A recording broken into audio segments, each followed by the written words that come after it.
Welcome to this explainer. Today, we're going to act as impartial auditors to map out a truly mind-bending historical espionage narrative found in our source material. We're looking at some wildly detailed claims regarding classified temporal physics, deep underground government projects, and the ultimate secret. Get this, a machine that allegedly uses confiscated Vatican blueprints to act as a literal television for time. We're just mapping out the data exactly as the text presents it. But buckle up, because it gets pretty wild.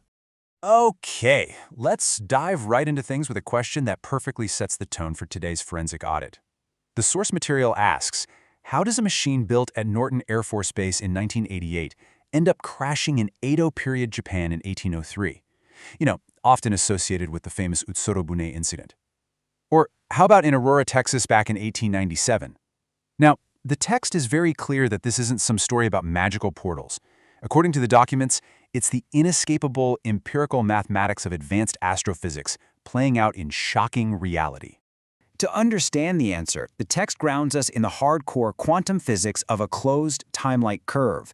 It leans heavily into Einstein's equations and the Kerr metric. The document details that if an experimental craft's mass reduction engine overvolts and suffers a catastrophic failure, it generates this exact curve. Think of twisting space-time like, wringing out a wet towel until it folds back onto itself.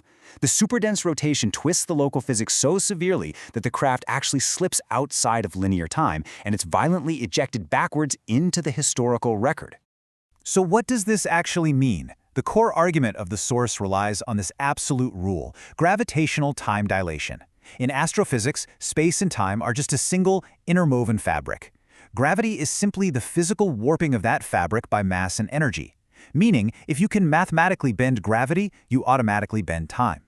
The text claims the aerospace syndicate realized their experimental mass reduction drives were accidentally doing exactly this. So how did the military-industrial complex attempt to weaponize this terrifying technological revelation? Let's take a look. Section 1. Project Looking Glass. Weaponizing the Temporal Anomaly. According to the vetted whistleblowers cited in the text, when the deep state realized test pilots were occasionally being dumped into the past as radioactive wreckage, they didn't just scrap the project. No, they isolated the physics. They built Project Looking Glass by literally bolting a massive engine to the floor of the shielded sublevels of the S4 facility near Area 51. They replaced the cockpit with a huge stationary superconducting metallic torus. By injecting pressurized argon gas and liquid mercury plasma and spinning the whole shebang to near relativistic speeds, they managed to generate extreme frame dragging. Basically, they were mimicking a localized black hole right there on a Nevada base. Now, the engineers quickly recognized that sending physical matter through this gravitational vortex would be biologically fatal. The gravitational shearing would instantly obliterate human tissue. So instead of transporting matter, they used it to bend light. Our sources trace this exact concept back to a major historical leak from the 1950s involving a Vatican priest and quantum physicist named Father Pellegrino Ernetti. He allegedly helped build the Chronovisor, which was a machine capable of tuning into the residual electromagnetic radiation of past events, based on the principle of quantum holography. The idea is that every single event leaves an electromagnetic signature in the quantum vacuum, and this machine acted like a television for time. The source material argues that the CIA and DARPA actually confiscated this Vatican technology, fully integrating it into classified programs like Project Pegasus. By combining the Chronovisor's decoding capabilities with the massive gravitational warping of Project Looking Glass, intelligence officers could literally look directly into the center of the ring. They used it to decode that ambient radiation into holographic data streams. Talk about the ultimate geopolitical cheat code. They could continuously monitor the timeline and calculate future outcomes of global events, ensuring what the text calls their Archonic frequency grid remained completely intact.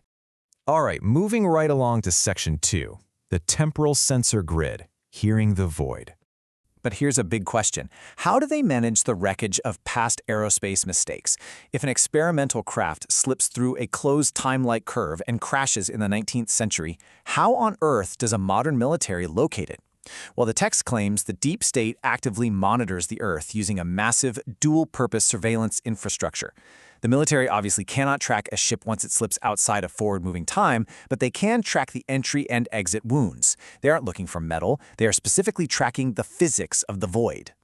To put that into perspective, look at this staggeringly tiny number, 5 times 10 to the negative 18th power. That represents the infinitesimal magnetic fields measured by superconducting quantum interference devices, or SQUIDs, deployed on Department of Energy drones. Think of this kind of like a highly sensitive metal detector, but instead of scanning the beach for lost coins, it's out there scanning the planet for microscopic temporal anomalies, actively filtering out the Earth's natural magnetic crust to find the mathematically impossible.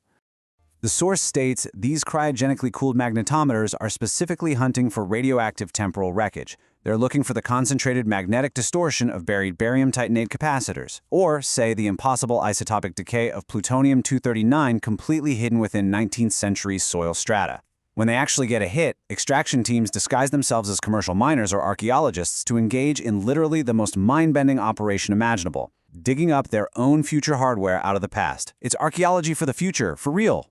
Furthermore, when a craft violently tears the space-time metric, it leaves behind an exotic thermodynamic and radiological exhaust signature known as Cherenkov radiation. Imagine a visual sonic boom, but instead of sound breaking the sound barrier, it's a blinding microsecond blue flash caused when charged particles from a collapsing reactor travel faster than the speed of light in that local atmosphere. To catch this localized microsecond flash across the globe, the Space Force allegedly parks satellites in a highly classified Molniya orbit. At a 25,000-mile apogee, they just hang motionless for hours, staring straight down onto the planet. This is exactly why this matters to you. According to the source, those satellites you assume are just up there tracking weather or providing standard defense, well, they are actually maintaining an unblinking stare, forever hunting for the flash of a fractured timeline. And it's not just satellites up in space. The text points out that phased array radars down here register impossible kinematic anomalies. If a craft overvolts and tears the timeline, it doesn't leave a kinetic debris field. Instead, the object's change in time effectively ceases to exist locally. The computer triggers a literal mathematical divide-by-zero error. Just think about the sheer mathematical impossibility of that for a radar operator sitting at a desk. The vessel simply drops off the universal ledger entirely. Which brings us to Section 3, Mythological Military Hardware, the Archonic Arsenal. Let's transition over to look at how the source maps this esoteric ancient timeline control onto actual, heavily funded modern military projects. There seems to be this massive effort to weave ancient mythology into the nomenclature of classified weapons. For example, Orion, the cosmic hunter, matches the heavily armored spacecraft propelled by dropping nuclear bombs. Argus, the 100-eyed giant, becomes the 1.8 gigapixel Argus IS drone surveillance system. And Aegis, the shield of Zeus, becomes the Navy's integrated phased array radar dome. It's hiding in plain sight. The explainer sources even objectively compare 16th century celestial anomalies directly to modern, temporally displaced electronic warfare patents. It's a thrilling historical revelation. The text claims the famous 1561 Nuremberg sky battle wasn't some mystical clash of angels and demons in the sky like they thought back then.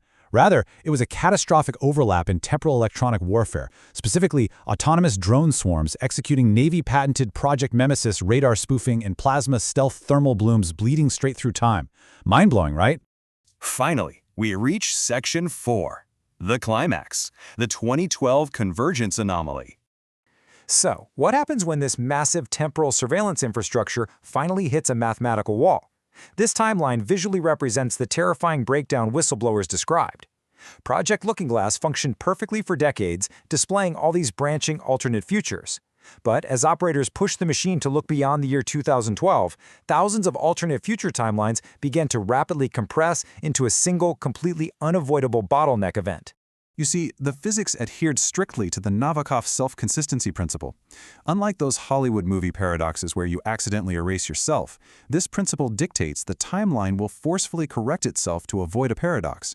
Meaning, no matter what crazy variables the intelligence agencies introduced into the simulation to maintain their global control, the timelines just snap back together to satisfy the loop. The text asserts that the outcome became exactly the same every single time. An inevitable awakening of human consciousness that would permanently shatter the control grid. And guys, this is how they knew the 2012 Convergence Anomaly was coming. They literally watched the future collapse on their quantum screens.